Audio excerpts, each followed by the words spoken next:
Alhamdulillahi rabbil alamin. Wa bihi nasta'inu ala umurid dunya waddin. Wassalatu wassalamu ala asyrafil anbiya wal mursalin. Amma ba'd.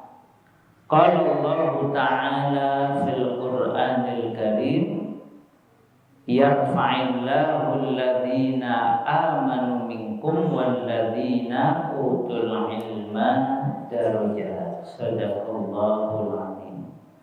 Bapak-bapak, ibu-ibu, jamaah yang dirahmati oleh Allah, alhamdulillah pada pergantian hari ini melebet dinten Selasa nggih Bapak Ibu, adik-adik semua, kita bisa melanjutkan ikhtiar kita untuk thalabul ilmi.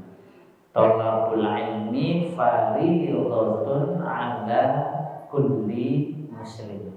Menuntut ilmu itu hukumnya wajib bagi setiap muslim.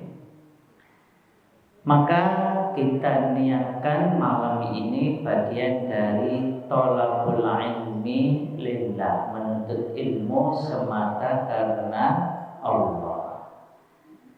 Nah, di dalam kitab Ummahat Qurba Abnaihinna, Syekhah Naurah mengingatkan tentang semrawutnya hidup anak bila tidak ada tata tertib. Kalau pakai bahasa para peneliti, rules and procedures, aturan dan cara menjalankan aturan. Ketika ibu berada di dekat anak-anaknya di rumah, seyogyanya rumah itu dalam keadaan tertib dan teratur. Ketertiban, keteraturan di dalam rumah yang diatur oleh orang tua, khususnya ibu, itu adalah kebalikan dari semrawut, dari sakarepe dhewe. Ada sebagian rumah itu seperti hotel. Napa niku hotel, Bu? Tiap anggota keluarga datang ke rumah, tidur. Pengen tidur, pengen makan, minta disiapkan. Pengen keluar, tapi nggak pernah bersih-bersih rumah karena nganggap rumahnya kayak hotel, kayak penginapan. Kalau makan minta disiapkan, kalau mau mandi minta disiapkan, baju minta disediakan. Nah ini kata Syekhah Naurah itu kayak hotel. Baik, namun boten niku. Boten. Kenapa? Karena masing-masing anggota keluarga tidak memiliki satu ikatan. Tidak biasa berkumpul, tidak biasa saling memperhatikan dan saling mencintai. Akhirnya mereka ini hidup sendiri-sendiri sesuai jadwalnya masing-masing, tidak memiliki rules and procedures bersama. Dalam sebagian keluarga tidak ada aturan yang jelas, umpamanya kapan pulang, bagaimana cara masuk rumah, nanti jam makan bersama, cara berpakaian, itu tidak ada kejelasan. Akhirnya semrawutlah suasana rumah baik siang maupun malam. Karena orang-orang keluar masuk tidak ada aturan yang disepakati. Tidak ada prosedur cara menjalankan aturan tersebut. Nanti lebih buruknya lagi, tidak ada jadwal amal soleh yang disepakati. Umpamanya bangun pagi jam berapa, sholat jam berapa. Akhirnya minggu tadi hidupnya penuh dengan kesemrawutan. Maka hal ini menunjukkan pengaruh penting kesungguhan yang ditanamkan oleh orang tua dalam kehidupan anak. sehingga anak memiliki pandangan, memiliki keyakinan pentingnya waktu. Ketika anak sadar ya Bapak Ibu pentingnya waktu, dia akan memanfaatkan waktu dengan yang baik. Kata orang bijak, orang yang sadar pentingnya waktu, dia gunakan waktunya untuk hal-hal yang produktif, hal-hal yang bermanfaat bagi dia dunia dan akhirat. Rasulullah bersabda, ihris ala ma yanfa'u. Bersungguh-sungguhlah pada apa-apa yang bermanfaat bagimu. Contohnya, suatu hari itu ada dialog antar keluarga. Ini ada jadwal penjemputan anaknya yang masih SD. Ini anaknya perempuan masih SD. Sudah sekolah. Kan ngantar. Kalau ngantar gampang. Selesai sekolah tinggal pulang, kan gitu. Turunkan anaknya pulang. Nah, kemudian bapak ibu ini rembukan siapa yang menjemput. Nah, disepakati hasil rapat itu yang menjemput adalah bapak. Padahal kalau menjemput itu nggak seperti ngantar. Kalau ngantar kan sebelum jam pelajaran anaknya sudah sampai sekolah, anaknya turun masuk sekolah, yang ngantar pulang. Kalau jemput biasanya anaknya belum tentu siap dijemput. Nah, terus rembukan, bapaknya ini ngeluh, wah kalau jemput itu repot, harus nunggu, harus begini. Sudah nunggu belum tentu sebentar, kadang setengah jam belum juga keluar, karena mungkin ada tambahan pelajaran, mungkin ada diskusi maupun yang lainnya. Apa kata si anak? Si anak itu ngasih ide, Pak, kalau jemput aku bawa buku, gitu. Jadi kalau jemput aku itu bawa buku Pak. Nanti Bapak sambil nunggu aku keluar dari sekolah, Bapak bisa membaca buku sambil menunggu aku keluar. Nah, ini contoh kata Syekhona Warok, anak yang biasa dididik untuk memanfaatkan waktu. Maka Bapak Ibu sekalian, menekankan pentingnya waktu sehingga dengan itu aturan dan cara menjalankan aturan bisa dilakukan, itu penting. Baik di rumah, tadi kisahnya ada yang di rumah, maupun di sekolah, ini kalau para guru, maupun di tempat yang lain seperti masjid. Makanya ada namanya adab. Ada tata tertib, nanti juga ada adab. Adab ini sebagian ulama mengartikan ini untuk kita memahami ya, bagaimana cara membangun rules and procedures di dalam Islam. Itu kita harus menanamkan adab. Adab ini sering diartikan sebagai tata cara berperilaku secara zahir. Makanya kadang adab digabung dengan akhlak. Adab dan akhlak. Tata cara berperilaku secara zahir yang tampak itu namanya adab. Sedangkan tata cara berperilaku secara tidak tampak itu namanya akhlak. Tapi kalau dipakai sendiri, adab penuntut ilmu atau akhlak penuntut ilmu, itu ya dua-duanya, baik yang zahir maupun yang tidak zahir, baik yang zahir lahir maupun batin. Lahir itu saking bahasa apa Bapak Ibu? Saking bahasa Arab. Dari kata zahir, lalu ditulisnya menjadi delahir gitu ya. Karena dha kan. Nah, orang Indonesia itu biasanya D-nya dihilangkan. Makanya kata zahir menjadi lahir. Sama seperti madorot itu ditulisnya madlarat. D-nya lama-lama hilang menjadi malarat alias melarat. Nah, sama seperti kata Ramadan. Ramadan itu kadang ditulisnya Ramadlan. Maka kemudian D-nya hilang menjadi Ramlan.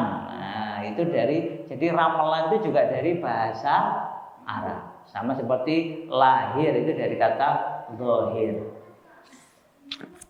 Sebenarnya ada banyak buku ya Bapak Ibu kalau di sekolahan. Ini tapi kan kita nggak banyak bahas sekolahan gitu. Cuma ini saya tunjukkan saja. Jadi ada buku-buku yang mengatur tentang disiplin, pengaturan disiplin. Disiplin itu kan secara sederhana adalah tata cara menjalankan aturan. Makanya memang aturan itu perlu dibuat di dalam Islam. Segala sesuatu memang ada tata caranya. Contohnya jenengan mau sholat, itu ada tata cara sholatnya. Sebelum sholat itu harus wudhu, maka nanti ada tata cara berwudhu. Rasulullah Shallallahu Alaihi Wasallam itu pernah tunjukkan langsung. Ini ceritanya Utsman bin Affan. Inilah pentingnya Bapak Ibu kita ngecek wudhunya anak-anak kita. Kadang itu nggak dicek, sudah SMP, sudah SMA. Saya pernah ngecek bahkan di kampus. Waktu itu udah lama sekali ya. Kami punya pelajaran namanya tata cara sholat menurut Islam. Jadi kami bikin kelasnya ini untuk yang sudah lulus, sudah pada nikah. Itu kelas kecil tentang tata cara sholat Nabi. Menggunakan beberapa kitab. Ada kitabnya dari Tarjih Muhammadiyah, ada juga nengok dari dari Bahsul Masailnya NU, ada dari fikih sunnahnya Sayyid Sabiq, juga ada dari Syekh Al-Albani dan Syekh Utsaimin. Itu diringkes, ada ringkesannya itu tata cara sholat menurut petunjuk Rasulullah Shallallahu Alaihi Wasallam. Termasuk di situ dibahas tentang tata cara wudhu. Kami waktu itu sempat nengok buku tentang tata cara wudhu, karena hadisnya terkenal.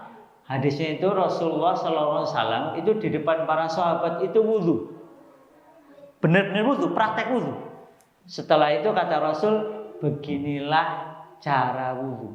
Maka nanti Utsman bin Affan itu melakukan hal yang sama. Utsman bin Affan waktu beliau menjadi khalifah itu di depan sejumlah orang tabi'in itu mempraktekkan wudhu, dan kemudian beliau mengatakan, beginilah kami melihat Rasulullah Shallallahu Alaihi Wasallam berwudhu. Jadi wudhu itu ada tata caranya, ada tata urutannya. Kalau tata cara dan tata urutan dilanggar, wudhunya sah napa mboten? Mboten. Umpamanya jenengan wudhu kaki dulu, sah napa mboten? Mboten. Wudhu kaki itu bagian terakhir. Nah, itu oleh Rasul dicontohkan. Begitu pula Rasul pernah sholat seperti di atas napa nggih? Kayak di atas tempat yang lebih tinggi. Kemudian Rasul sengaja selesai sholat kemudian mengatakan, aku sengaja sholat di atas tempat yang lebih tinggi agar kalian bisa melihat bagaimana aku sholat. Jadi Islam itu mengajarkan bahwa tata cara ibadah itu ada aturan dan urutannya, tidak boleh dilanggar. Begitu dilanggar itu enggak berguna. Nah, begitu pula dalam mendidik anak, kita harus tahu adab dan akhlaknya. Ada sesuatu yang memang tidak boleh dilanggar, Bapak Ibu, seperti tadi tata cara wudhu itu urutannya harus benar, aturan dan urutannya harus benar sesuai Quran dan Sunnah Rasulullah, sesuai petunjuk Rasulullah. Nggak boleh kita bikin tata cara wudhu sendiri, umpamanya wudhu yang harusnya ini, ngapunten nggih, saya buka ini. Sampai di sini, sebagian kita itu wudhunya ala kadarnya, cuma begini aja, nggak sampai di sini. Maka begitu wudhunya nggak sampai membasuh dan menyentuh ini bagian apa? Sikut nggih. Nggak di atasnya ini, maka wudhunya tidak sah. Ini coba nanti jangan perhatikan anak-anak kita. Saya itu pernah lihat di kampus. Enggak di SMP, enggak di SMA, di kampus. Itu sebagian orang wudhunya enggak benar. Terutama di bagian sini tadi, sama di bagian kaki. Sebagian cuma digini kan. Cuma ngopo? Mohon maaf di ngeten gini iki, enggak pakai disentuh Bahkan sebagiannya nggak sampai di atas mata kaki. Yang begini ini menjadikan wudhunya tidak sah. Kalau wudhunya tidak sah, sholatnya tidak sah. Nah ini kadang kita anggap orang apa-apa guru wudhu. Kadang juga ada anak-anak bilang guru sholat, sepenting aku sholat. Sholat itu ada aturannya, ada tata caranya. Anak sholat, terus sudah Allahu Akbar, habis itu ngobrol sama temennya, batal apa sah? Batal. Cuman kadang, yang penting sholat. Iya sholat bener, dan harus mengikuti aturan sholat. Bukan ngobrol sama temennya, bukan tengok-tengok. Nah itu makanya terus di dalam Islam rules and procedures itu sangat diperhatikan. Yang pertama tadi terutama dalam urusan ibadah. Dalam urusan ibadah, aturan dan prosedurnya itu tidak boleh dirubah-rubah. Sudah Allah tetapkan. Ada dalilnya dan harus mengikuti dalil tersebut. Contohnya tadi seperti tata aturan wudhu. Urutannya bagaimana? Itu ngikuti petunjuk Rasul. Sholat juga sama. Sholat jenengan nggak boleh bikin sholat gaya sendiri. Umpaminipun, napa sholat gaya sendiri itu bagaimana? Napa? Nanti ganti bahasa ya, umpamanya dari dulu pakai bahasa Arab, kita kan orang tangkilan pakai bahasa Jawa, itu nggak boleh. Atau gerakannya takbir tapi takbirnya bukan ngikuti Rasul tapi gaya sendiri. Pakai gini, nggak boleh. Kenapa? Karena aturan rules and procedure di dalam ibadah mahdhah harus mengikuti dalil, yaitu yang datang dari Allah dan Rasulnya. Itu yang kita ajarkan kepada anak. Makanya saya itu sedih kadang yang melihat anak sholatnya ala kadarnya, nggak pakai rules, nggak pakai prosedur. Kadang ada orang itu sholat cuman dia telat 2 rakaat. Itu kemudian sholatnya cuman pokoknya nggak tumakninah, gerakannya nggak bener, nggak membaca. Ini berarti dalam urusan yang sangat penting, yaitu dalam urusan ibadah mahdhah, ada banyak anak-anak kita ini tidak mengikuti rules and procedures. Padahal ini harus mengikuti aturan. Makanya saya itu belajar sholat itu MI belajar. Saya di pondok MTS belajar lagi, SMA Muhammadiyah belajar lagi, kemudian kuliah di psikologi UGM, ada mata kuliah pelajaran agama, belajar sholat lagi. Lulus nikah sudah, saya juga sengaja belajar lagi yang tadi saya cerita. Kami undang ustadz untuk memastikan bahwa dalil yang kami pakai itu gerakannya sesuai dengan dalil. Makanya ada buku-buku yang mencoba membuat videonya, membuat fotonya. Ini loh gerakannya. Maka mau pakai Tarjih Muhammadiyah, Basul Masail NU, maupun fikih sunnahnya Syekh Sabiq, atau tata cara sholat yang lain, selama dalilnya sahih, itu yang kita pakai. Itu yang perlu kita ajarkan, yang pertama dan mendasar. Karena Rasul mengatakan, wa'muru abna'akum bis-shalah wa huwa sab'a sinin, 7 tahun diperintah sholat. Itu maknanya bukan hanya diperintah, bukan hanya dikongkon, tetapi diajari tata cara sholat yang benar, rules and procedure in praying gitu ya. Jadi aturan dan cara tata urutan sholat.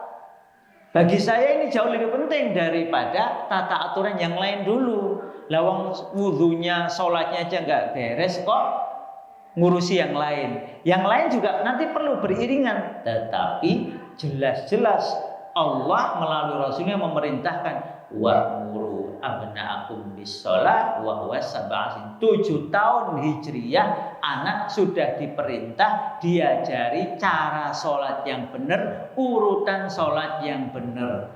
Sehingga nanti di usia 10 tahun, 10 tahun gitu Bapak Ibu, anak-anak kita itu sudah paham sholat yang benar. Lah kok sekarang anak kelas 6 SD, anak SMP, sholatnya masih ala kadarnya. Ini gimana ini? Ini berarti hidupnya semrawut, wong sholatnya saja semrawut. Nah ini yang perlu kita perhatikan. Itulah kenapa pentingnya tadi rules and procedure khususnya dalam urusan ibadah mahdhah. Nanti penguatnya adalah adab-adab dalam melakukannya. Ya melakukan sholat, adab kepada orang tua dan lain sebagainya. Ini adab ini Bapak Ibu sering digabung dengan kata akhlak. Jadi saya ingin Bapak Ibu mengenal ada rules and procedures menurut Islam yang sangat kokoh. Ini saya bacakan dulu beberapa keutamaan ya, ahamiyah, pentingnya adab menurut Islam. Aku bertanya kepada Ibnul Mubarak, apakah sebaik-baik perkara yang diberikan kepada seseorang? Maka Ibnul Mubarak menjawab, akal yang cerdas. Jadi Bapak Ibu, kita itu perlu mendidik anak-anak kita agar punya qulban akulan, akulan, akal yang cerdas. Anak dilatih untuk paham dan memahami. Anak dilatih untuk tidak hanya tahu tetapi sadar. Sadar itu kan berarti dia ya ada unsur rasanya, ada unsur akalnya. Ini agak panjang, nanti kapan-kapan kita bahas. Kalau tidak bisa, kata yang bertanya, maka Ibnul Mubarak menjawab, adab yang baik. Jadi kita perlu mengajari anak-anak kita akal yang cerdas. Akal yang cerdas ini secara sederhana kata Imam Syafi'i itu berasal dari takwa. Bukan hanya pinter, tetapi kepandaian, kecerdasan dari ketakwaan kepada Allah. Setelah itu adab yang baik. Kemudian Imam Syafi'i berkata, sesiapa yang ingin Allah bukakan hatinya atau meneranginya, hendaklah dia berkhalwat menyendiri, sedikit makan, meninggalkan pergaulan dengan orang-orang bodoh. Orang-orang bodoh ini bisa bermakna dua. Pertama, orang-orang yang tidak mengenal agama sehingga perilakunya jauh dari agama. Yang kedua adalah orang-orang yang tidak mau menggunakan akal pikirannya dengan baik. Kemudian membenci ahli ilmu. Jadi kita harus benci ahli ilmu yang tidak memiliki insaf, sikap objektif. Pokoknya hanya membenarkan dirinya dan kelompoknya, tidak mau menerima kebenaran dari yang lain padahal ada dalilnya. Itu nggak boleh. Sekaligus adab. Nah, jadi kalau pengen Allah mudahkan hatinya terbuka, salah satunya adalah perhatikan adab. Kita pernah bicara nih Bapak Ibu, adik-adik, kalau masuk masjid perhatikan adabnya. Nopo kanan dulu, nopo kiri dulu? Kanan dulu. Habis itu baca doa. Kemudian begitu pula sholat. Sholat juga kita perhatikan adab-adabnya. Saya barusan baca buku Bapak Ibu tentang hati. Kolbun itu sebenarnya bukan hati tapi apa nggih? Jantung hati, heart. Nah, jantung ya. Kita zahirnya jantung yang berdegup, deg deg. Ketika imam, ini riset nggih. Ketika imam menjadi imam, lalu kemudian dia berkata begini, sawu sufufakum fis shalah, luruskan saf-saf kalian dalam salat. Di dalam riwayat yang lain Rasul mengatakan, luruskanlah saf-saf kalian. Kalau saf-saf kalian tidak lurus, maka hati-hati kalian, kolbu kalian tidak akan bersatu. Riset membuktikan, ini menarik ini. Jadi sampai ada yang nyata nih dalam satu ruangan itu dikasih alat untuk mengecek detak jantung. Ternyata ketika kita berbarengan seperti ini, itu kalau hatinya sudah menyatu, kolbunya sudah menyatu, itu degupannya bareng. Deg deg. Itu bisa saling menyatu. Makanya ketika Rasulullah SAW mau memimpin sholat, Tata aturannya adalah memperhatikan jamaah dulu. Imam disunahkan untuk mengecek kondisi makmum. Kalau bisa makmum itu diluruskan. Saat makmum mau meluruskan itu, maka degupan, ya, detak jantungnya itu nyambung. Deg, deg, deg, deg, deg, deg, deg, deg. Nanti semuanya menyatu. Mirip seperti ini. Ketika semua ada di sini, kemudian saling menyimak, saling mendengarkan, itu nanti degupan jantung kita itu menjadi satu. Wah, itu riset yang luar biasa. Ya, memang bukunya masih bahasa Inggris, tapi yang nulis seorang dokter, ya, Gohar Mustaq. Wah, ini Masya Allah. Nanti ini kapan-kapan perlu kita bahas khusus itu. Luar biasa. Jadi ternyata jantung hati kita ini berdegupnya itu bisa bersamaan. Semakin orang itu taat pada aturan yang sama, dia prosedurnya dijalankan dengan baik, maka kesatuan hati terpadu. Dan itu secara fisik terbukti dari degupan jantungnya itu menyatu. Deg, deg, deg, deg, deg, deg. Kemudian dicoba, bagaimana kalau awalnya beda? Ya namanya orang kan datang kan macam-macam gitu. Awalnya beda, ternyata sama. Nanti mengikuti kekuatan kolbu yang paling kuat di situ. Makanya ketika kita seperti ini, kemudian dibuka dengan salam, lalu semua menjawab salam, itu kan seperti sedang menyatukan frekuensi. Nah, frekuensi nanti kalau sudah menyatu, degupan jantungnya, kata Dr. Gohar Mustaq, itu nanti juga menyatu. Sampai ada alat ukurnya, salah satunya namanya magnetometers. Itu mengukur ternyata degupan jantung itu bisa bersatu. Ketika orang itu mau menyatukan hatinya. Nanti ada satu riwayat dari riwayat Imam Abu Dawud, Rasulullah bersabda, kalau ada 12.000 muslim menyatu hatinya, tidak akan ada yang bisa mengalahkannya. Itu ada jumlahnya. Di dalam hadis itu 12.000 muslim. Nah, salah satu penyatuannya itu adalah ketika bertemu itu degupannya menjadi satu. Deg, deg, deg, deg. Orang bisa saling memperhatikan, saling mendengarkan. Jadi kita kalau pakai bahasanya Pak Jazir dari Jawa Barat itu, akhirnya kita tidak hanya menjadi jamaah sholat. Jamaah sholat itu rampung sholat selesai. Semua sibuk dengan urusannya masing-masing. Tapi kita menjadi jamaah mukminin, jamaah muslimin, jamaah yang menyatu hatinya. Tetap saling memperhatikan, tetap saling mendoakan, bahkan ketika sholat sudah selesai. Nah, ini luar biasa. Jadi Bapak Ibu, rules and procedure di dalam Islam itu luar biasa. Efeknya banyak sekali. Termasuk tadi, satunya kolbun, satunya jantung hati, degupannya menjadi satu. Ketika ini menjadi satu, seluruh dunia menjadi satu. Akhirnya kita bisa merasakan apa yang dirasakan oleh saudara-saudari kita di berbagai belahan dunia. Masalah di Gaza, itu masalah kita. Kebaikan di Qatar, itu kebaikan kita. Kita jadi menyatu. Kita tidak lagi beda, ya memang karena sudah menyatu. Dan itu memerlukan usaha. Nah, rules and procedure seperti itu di dalam Islam diatur. Ibadah-ibadah mahdoh itu ada aturannya, ada prosedur menjalankannya. Tata cara sholat dari zaman Nabi Adam sampai sekarang ya sama. Ada takbirnya, ada berdirinya, terus begitu sampai nanti ada duduk tasyahud akhir, salamnya sama, ke kanan dulu baru ke kiri. Nah, ini adalah modal yang sangat berharga. Oleh karena itu kita diperintahkan untuk memperhatikan adab dan akhlak dalam segala urusan di setiap tempat. Dan itu diajari pertama dalam urusan ibadah mahdoh, khususnya sholat dan apa yang mengiringi sholat.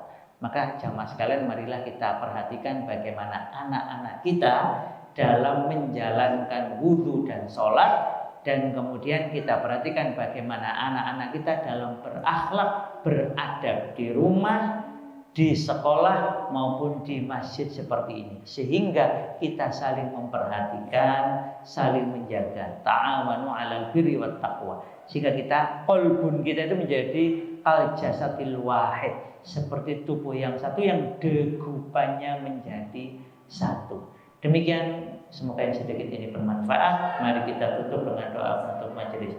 Subhanakallahumma wa bihamdika asyhadu an la ilaha illa anta astaghfiruka wa atubu ilaik. Wabillahi taufiq wal hidayah. Wassalamualaikum warahmatullahi wabarakatuh.